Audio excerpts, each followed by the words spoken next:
बड़ी खबर के साथ मैं तारा भाई विकी जुड़ गया हूं। तो भाई इस बात में कोई तरह नहीं है कि भाई जो देशी पत्रकार कर्मू जी हैं उनके ऊपर बड़ी बड़ी धाराएं लाग रही हैं और उनके दोनों वकील हमारे साथ मौजूद हैं। आज की जो खास मुलाकात उनमें हम पूछेंगे कि आज इनकी मुलाकात कैसी रही। तो सर एक बार तो सारे दर्शकों ने राम राम कर दो। राम राम जी। तो आज नू बताओ जी, देशी पत्रकार कर्मों के ऊपर लगी इतनी बड़ी धाराएं जो आज पूरे देश में फैल रही हैं और पूरे देश की निगाहें इसी मामले पर टिकी हुई हैं, तो सारे दर्शकों नू बता दो कि उनको राहत मिली है कि नहीं मिली या आगे क्या होगा इस केस में। देखिए, आज उनकी बेल पेंडिंग थी जी, तो उसमें हम ऑनरेबल कोर्ट के सामने पेश हुए हैं और हमने अपनी जो आर्ग्यूमेंट्स थी वो आर्ग्यूमेंट्स कोर्ट जज साहब के सामने रखी है। अब बेल होती है नहीं होती वो तो उनका निर्णय है जी। तो आर्ग्यूमेंट हो चुकी है और हम अभी वेट कर रहे हैं डिसीजन का जी। और काफ़ी जज साहब भी काफ़ी नाखुश थे जिस तरह से धाराएं लगाई गई, जिस तरह से प्रोसीजर अडॉप्ट किया गया है। लेकिन इस विषय पर मैं अभी कुछ ज़्यादा सी बोलना ठीक नहीं होगा। जी जी जी। तो मनोज कुश जी, आप ये बताओ कि इतनी बड़ी धाराएं एक पत्रकार के ऊपर थोपी जान लग रही है, कहीं ना कहीं लोकतंत्र के चौथे स्तंभ पर ये अटैक दिखाई दे रहा है। देखो, ये बात बहुत ही स्टिक बैठती है क्योंकि हमारे अगर लोकतंत्र की बात करें, पूरी दुनिया के अंदर अगर भारत का लोकतंत्र सबसे पहले नंबर पे आता है और लोकतंत्र को जो सेव करने का काम करते हैं वो होता है मीडिया होता है।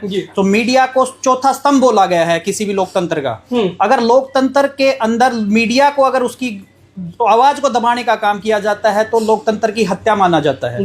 लेकिन अब मैं आपको बता दूं, जो ये मुद्दा है ये बड़ा ही चर्चित मुद्दा है और आज के दिन बर्निंग इश्यूज है। क्योंकि अगर बात करें हरियाणा की बात, तो हरियाणा के हर बच्चे की जुबान पे, पूरे भारत में हर बच्चे की जुबान पे जो ये कर्मू वाला मुद्दा था और इसका सिर्फ जो कनेक्शन था वो स्पेशली क्या चीज था कि पत्रकारों की आवाज को किस हिसाब से दबाया जाए। तो उसी सिलसिले में ये FIR लॉन्च हुई थी और ये FIR आज जन क्रांति का रूप ले चुकी है। क्यों हर बंदे की जुबान पे जब हम आर्ग्यूमेंट करने भी गए तो बहुत सारे ऐसे बंदे थे जो हमारे से बार बार पूछ रहे थे कि ये मुद्दा क्या है, किस हिसाब से पुलिस ने इनके ऊपर जो ये सेक्शंस बड़ी बड़ी धाराएं लगा के इनको अंदर कर दिया गया है। ये अपने आप में बड़ा सवालिया निशान था प्रशासन के ऊपर भी और पुलिस के ऊपर भी। लेकिन मैं आपके क्वेश्चन पे ही आता हूं कि भाई अगर किसी की आवाज दबाना ये हमारे कॉन्स्टिट्यूशनल राइट्स जिसे हम संवैधानिक अधिकार है उसका हनन मानेंगे और कभी भी हम अच्छी बात कहीं पे रख रहे हैं, देश हित में बात कर रहे हैं तो वो आवाज उठनी चाहिए, ना कि उसको दबा देना चाहिए। जी। तो आज की जो आपकी मुलाकात रही है उसके हिसाब से क्या लगता है कि अगर कर्मू जी की रिहाई पे या जमानत पे बात करें तो क्या लगता है कि इन धाराओं से उनको राहत मिलेगी? देखो, मैं आपको क्लियर कर देता हूं, हमारी ये मुलाकात नहीं है, ये बेल एप्लीकेशन पे आर्ग्यूमेंट थी। जो हमारी जो जमानत हमने लगाई थी उसके ऊपर क्या थी, जज साहब के सामने हमने ऑनरेबल कोर्ट के सामने अपनी जो आर्ग्यूमेंट्स उनको एडवांस किया था और उसमें हमने ऑलरेडी बताया कि जो FIR लॉन्च हुई है किस किस हिसाब से हुई है, वो कंटेंट क्या थे, हमारे ऊपर वो बनता है या नहीं बनता, जो दलील होती है या आर्ग्यूमेंट्स है, हमने क्या चीज है ऑनरेबल कोर्ट के सामने रखी। और जनाब कोर्ट ने हमारे को न्याय दिलाने के लिए जो एक स्पेशल प्रोसीजर होता है या प्रॉपर प्रोसीजर है वो अडॉप्ट किया और हमें पूरी उम्मीद है, उम्मीद ही नहीं आप इस चीज को देख भी पाएंगे कि भी हमारी बात को इतने अच्छे तरीके से रखा गया। और रही बात इन्वेस्टिगेटिंग एजेंसी से भी क्वेश्चन किए गए कि भी ये धाराएं आपने किस आधार पे लगाई थी, क्या इनका आधार था और किस हिसाब से जांच में इसके हिसाब से आपने पाया कि ये धारा लगनी चाहिए थी, नहीं लगनी चाहिए थी, या सिर्फ मुद्दा बना के या मुद्दे को दबाने का काम किया। ये सारे क्वेश्चन क्या थे ऑनरेबल कोर्ट के सामने से आए थे, जिससे कि हमारे को ये लगता है कि भाई हमारे को न्याय मिलना निश्चित है।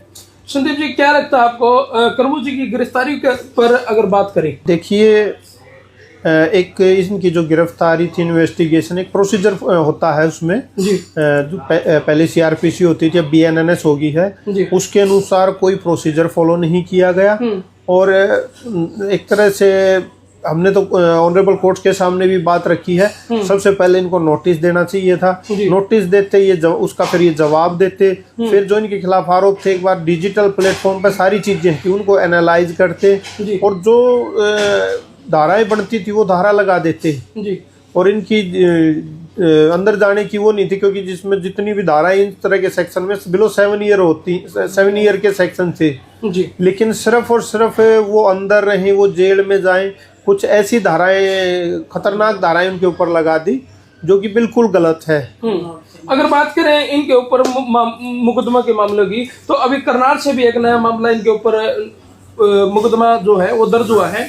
और उसमें भी कहीं ना कहीं ये दिखाया जा रहा है कि इन्होंने सरकारी काम में बाधा दिखाई जा रही है।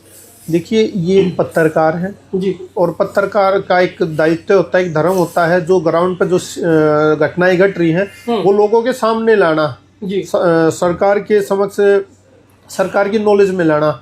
और मेरे ख्याल से इस तरह से जो 20-25 पत्रकारों के ऊपर लगाई गई हैं, ये बिल्कुल गलत है। और शायद हमारे मुख्यमंत्री जी अच्छे इंसान है, शायद क्या वजह रही है तो शायद सिस्टम को ही पता है, लेकिन ये इस तरह की पत्रकारों के पत्रकारों की छोड़िए, एक आम आदमी की भी कुछ फंडामेंटल राइट्स, उनको बोलने की आज़ादी है, उस आज़ादी को आप कर्टेल नहीं कर सकते।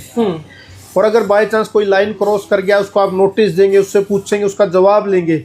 अगर फिर भी कोई आगे मुकदमा बनता है, कोई अरेस्ट बनती है, तो वो एक प्रोसीजर टोटली वायलेशन हुआ है इस मामले में। जी। तो मनोज जी, आपकी क्या राय है उन पत्रकार साथियों के लिए जिनके ऊपर अभी मुकदमे भी दर्ज हो गए हैं, या उनको किन बातों का ज्यादा ध्यान रखना चाहिए किसी भी मामले को कवर करने के लिए? देखो, मैं आपके चैनल के माध्यम से बताना चाहूँगा कि अब पहले भी मैंने जैसे बताया था कि भी हर बंदे को हमारे संविधान ने कुछ अधिकार दिए हैं और अधिकारों के साथ साथ कुछ कर्तव्य भी दिए हैं। अगर हम अधिकारों की बात तो सबसे पहले जाके करते हैं कि हमारा ये अधिकार है, कम से कम हमारे देश के लिए कोई कर्तव्य है, हमारा दायित्व है, उसको भी हम निर्वाह करें। और रही बात, जितने भी पत्रकार बंधु इस वीडियो को देख रहे हैं या जिस पत्रकारिता से जुड़े हुए जो भी लोग कोई पब्लिश करता है न्यूज़ को, तो इस चीज़ का ध्यान रखें।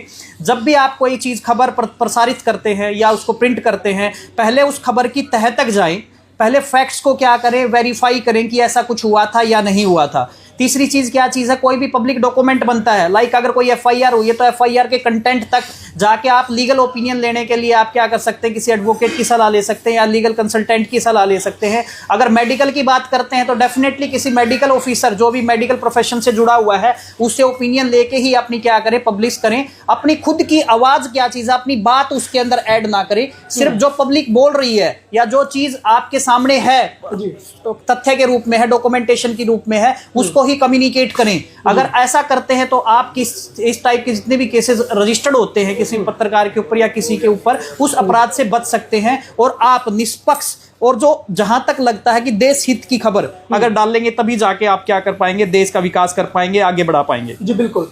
तो भाई, इंसाफ की आवाज के लिए आपकी क्या राय है वो कमेंट बॉक्स में जरूर दे दी और इस वीडियो कर दो जी, लाके शेयर कर दो भाई, शेयर।